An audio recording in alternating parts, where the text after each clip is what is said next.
So I haven't really even explained why I'm here in Reykjavik, Iceland.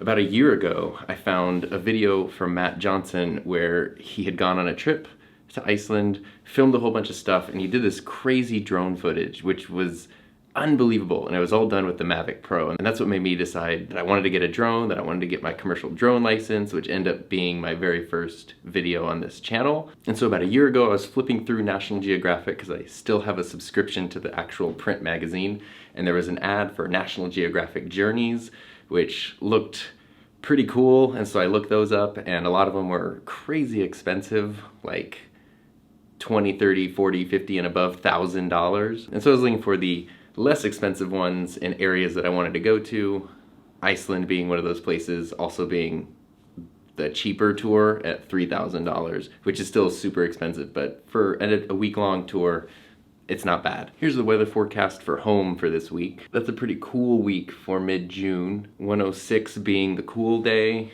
112, 113 being the hottest days. Here's the forecast for this week here. It's super cold, cloudy, and rainy the whole time. Perfect. I've only been to the United States, Canada, and Mexico, and that's basically it. So this is my first time off the North American continent, first time to Europe. And so this is day one. I got here yesterday, flew overnight from New York. I think I was awake for like 30 hours. Came here expecting not to have a room ready and definitely expecting not to have a room to myself. And they said, oh, your room's ready, and it's a super fancy, swanky, like ultra modern room. So I see switches everywhere, but I don't know what they do.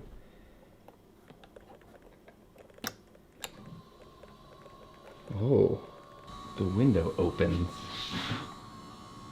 Ooh, there's a view of a construction site.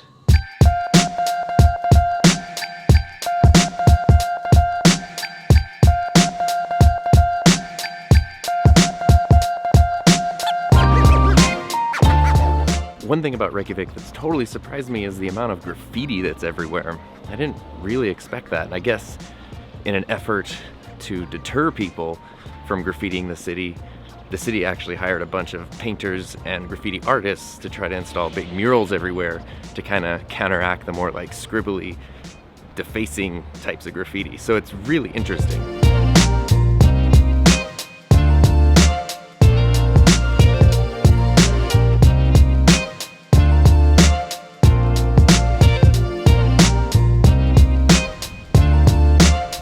Me and my friends in high school could have painted this one.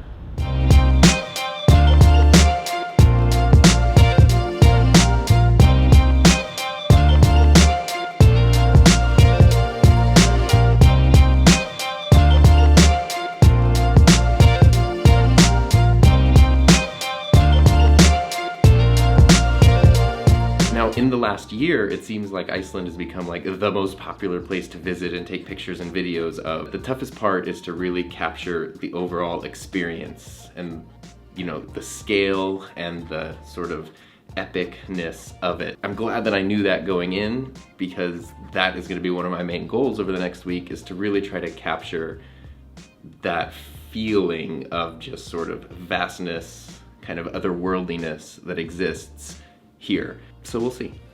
Also, I should mention real quick that coming from the super bright California desert, having everything just be nice, soft, diffused lighting all the time where it never really gets dark but it never gets crazy bright is like my favorite thing to film stuff in. Card holder, you know how you always lose your cards on trips? But when you put your card in there, it turns on all the lights and stuff, and when you're ready to leave, you take your card out and everything shuts off. And the window even closes.